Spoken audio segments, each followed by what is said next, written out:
नमस्कार। आज हम एक ऐसे भजन की परतों को खोलने जा रहे हैं जिसकी शुरुआत किसी प्रार्थना से नहीं बल्कि एक मजबूर हताश कर्मचारी की चीख से होती है। यह सिर्फ एक भजन नहीं है, ये असल में इंसानी संघर्ष और अटूट विश्वास की एक जबरदस्त कहानी है। तो चलिए इसे समझते हैं। देखिए, कोई आध्यात्मिक शुरुआत नहीं। भजन हमें सीधे एक तनाव भरे माहौल में ले जाता है, जहां एक कर्मचारी अपने मैनेजर से अपनी आज़ादी की, अपने घर जाने की भीख मांग रहा है। ये पहली लाइन ही हमें एक बहुत ही असली, एक मानवीय संकट के बीच लाके खड़ा कर देती है। तो कहानी का जो पहला हिस्सा है वो एक फंसे हुए भक्त के बारे में है। ये दिखाता है कि कैसे एक दुनियावी संकट एक आध्यात्मिक गुहार में बदल जाता है, और इसकी शुरुआत होती है एक ऐसी परिस्थिति से जो लगभग नामुमकिन लगती है। यहाँ पे जो शक्ति का संतुलन है वो पूरी तरह से बिगड़ा हुआ है। वो कर्मचारी कानूनी तौर पर फंसा है। उसका पासपोर्ट, जो उसकी पहचान और आज़ादी का सबसे बड़ा सबूत है, वो मैनेजर के कब्जे में है। मतलब वो पूरी तरह से लाचार है।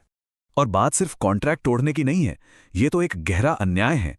सोचिए, 8 महीने बिना तनख्वाह के काम करने के बाद जब वो बस घर जाने की मांग करता है तो उसे भी ठुकरा दिया जाता है।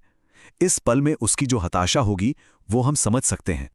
और बस यहीं पर कहानी पूरी तरह से घूम जाती है।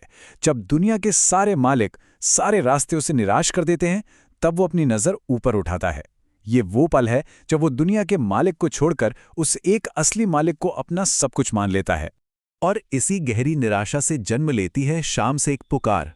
अब ये बातचीत नहीं रही, ये सीधी सीधी दैवीय मदद के लिए एक दर्द भरी गुहार है। एक भक्त अपनी सारी उम्मीदें अपने भगवान पर टिका देता है। इन शब्दों में जो दर्द है वो साफ महसूस होता है। एक अनजान देश में अकेले होने का दर्द। अंधेरों की नगरी सिर्फ कोई जगह नहीं है, ये उसके मन की निराशा और अकेलेपन को दिखाती है। वो बस चाहता है कि कोई हाथ पकड़कर उसे इस अंधेरे से बाहर निकाल ले। यहाँ जो उसका संघर्ष है वो एक तूफान जैसा बन गया है। उसे लग रहा है कि वो मुसीबतों के बवंडर में फंस गया है, जहां कोई रास्ता नहीं दिख रहा, और उसे पूरा यकीन है कि इस तूफान में सिर्फ और सिर्फ एक दैवीय शक्ति ही उसका हाथ थाम सकती है। अब वो बार बार एक खास नाम से पुकारता है, 3 बाण के धारी। ये सिर्फ एक नाम नहीं है, ये शक्ति का अचूक समाधान का प्रतीक है। तो चलिए समझते हैं कि वो भगवान के इसी रूप को क्यों पुकार रहा है। तो 3 बाण के धारी का जिक्र आता है महाभारत के महान योद्धा बर्बरीक से, जिन्हें हम आज खाटू श्याम के रूप में पूजते हैं। उनकी असली शक्ति उनके उन 3 अनोखे और कभी न चूकने वाले बाणों में थी। इन बाणों की असली ताकत इनके विनाश में नहीं बल्कि इनकी सटीकता में है। मतलब ये किसी भी मुश्किल का ऐसा हल निकाल सकते हैं जिसमें किसी भी बेगुनाह को कोई नुकसान ना हो। भक्त बस इसी अचूक न्याय की उम्मीद कर रहा है।